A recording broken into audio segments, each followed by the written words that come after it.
Hello, it's Beth again, and we are talking about He of the Fiery Sword today. This is card number 4 in Brian Froud's Fairies Oracle. He of the Fiery Sword. Let's see if we can get. So it's just picking up more is light. 2-inch reflection. There we go. There we go. This card, okay, there are words going to be thrown around such as masculine and active. It's the Western esoteric tradition. I didn't create it, but I am going to use the paradigm. And within it, that paradigm, masculine is active. And this card is considered the active card, whereas She of the Carrick, which is next, is considered more of a passive. And don't mistake those two words, the active and passive. We kind of think active is good, passive is bad. They're just different. We're going to skip the value judgment on those words today and really just delve into what this card really means. And that is that the song of the universe is becoming manifest. It's becoming solidified. It's becoming something other than just energy. This is action and will combined with heart. He of the Fiery Sword, it may be a sword, but it is not a sword of harm. It is not a sword that destroys out of malice. It cuts to the quick, possibly, especially if you're finding clarity. It can cut to the quick if you do not want to see the shit in your life, if you don't want to call your own bullshit, if you won't let other people call your bullshit.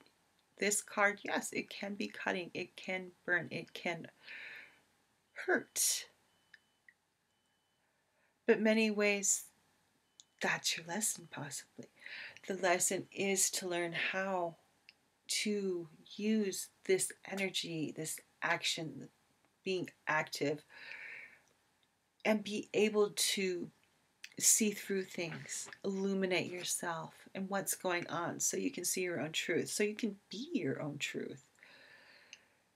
And it is action through heart-centeredness, not through coldness and cruelty.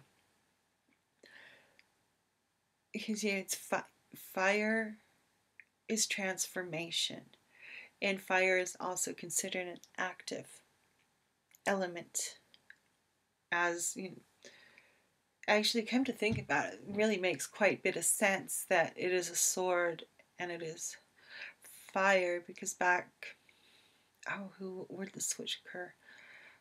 I can't remember who the paradigm shift occurred, but older, I believe it's, if I remember correctly, older documents tend to have wands as air and swords as fire, and you still see some traditions that do use that paradigm of fire with swords. So in a way, the fiery sword harks back to an even older tradition than the current Western tradition we tend to focus on, whereas swords are air and wands are fire.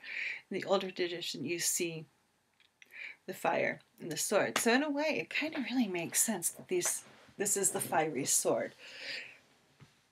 And those two active things coming together to create something that can move you through. Remember, we've been through unity and ecstasis and stepped through our gates.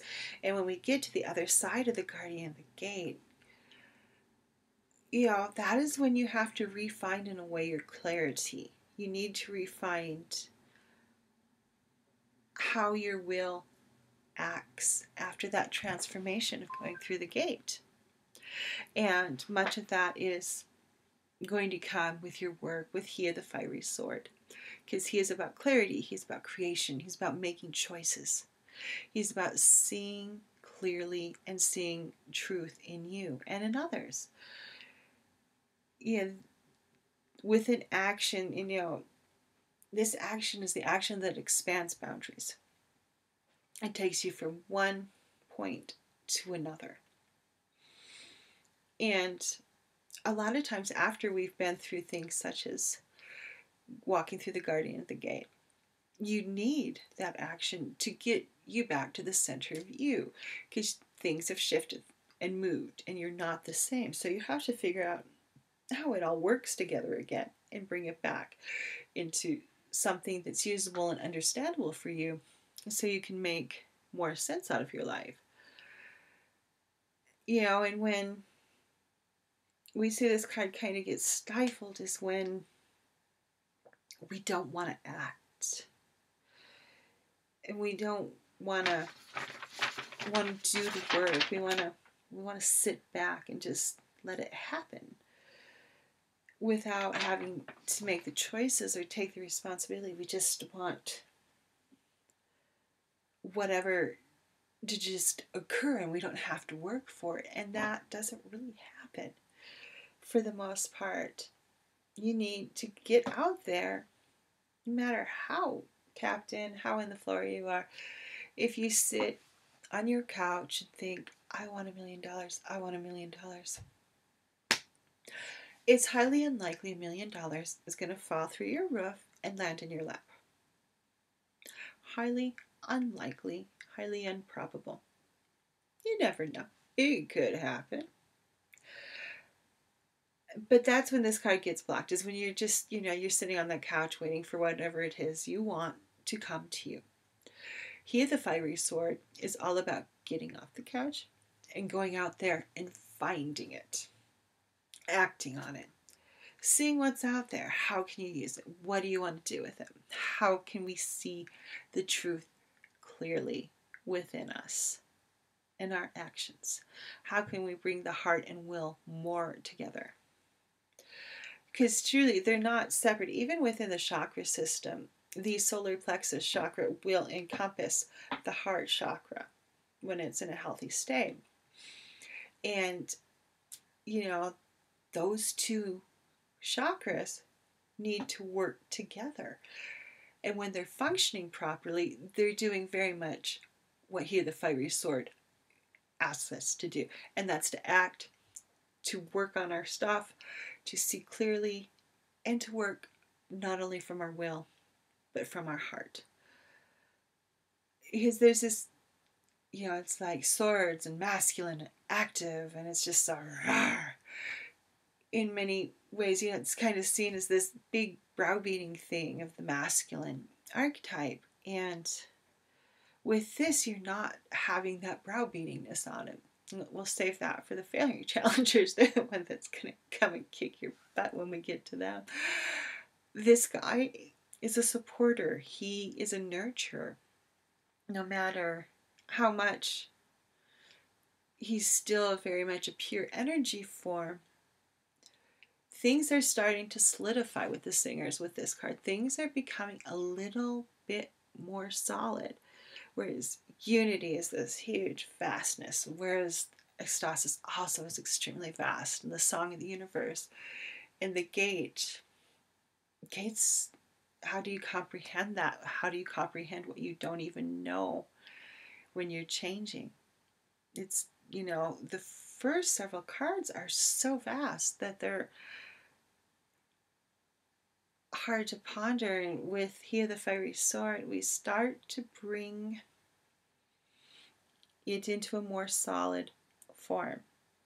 And you'll see by the time we get to the end of the singers that we do have a face, actually. It's the only singer, Solus is the only singer that has an actual corporeal form. So we're moving out of these huge, huge, huge cosmic energies and starting to move into a more solid state with he of the Faery sword. And within that solid state comes action, it comes form, it comes to will, and bringing the heart into will. And using that to drive your life where you want to go. Because if you're truly working from here, the fiery sword, and from your heart and your will, from your heart chakra, from your solar plexus, that's what he's about. That's where the brilliance of this card comes in. The yumminess that gives you what you want in life is you being able to use that action and create the change and the patterns, the behaviors that you want in your life. And it's the action within this card that really, really does that. I think that's it. I feel like I always ramble on with these so long. I half the time I freeform them. I write down like kind of some key concepts, but for the most part, I try to just let it flow like I would when I'm doing a tarot reading, because it's, you know, these cards channel in and tune into something that's deeper than just us, and that runs through this earth and through some of our sexes. I feel I've always had a tendency towards the Fae, so I don't know. But anyways, that's it for today. Here, the fiery sword. You remember, action can be heart-centered. It does not have to be cruel and cold-hearted. Active and masculine. Remember, can be nurturing. It does not have to be, you know, an asshole energy, in my opinion. There is a lot there that I think we need to bring back into society with the action in combination with the heart. And here, the fiery sword encourages us to do that. Okay, bye everyone. Bye.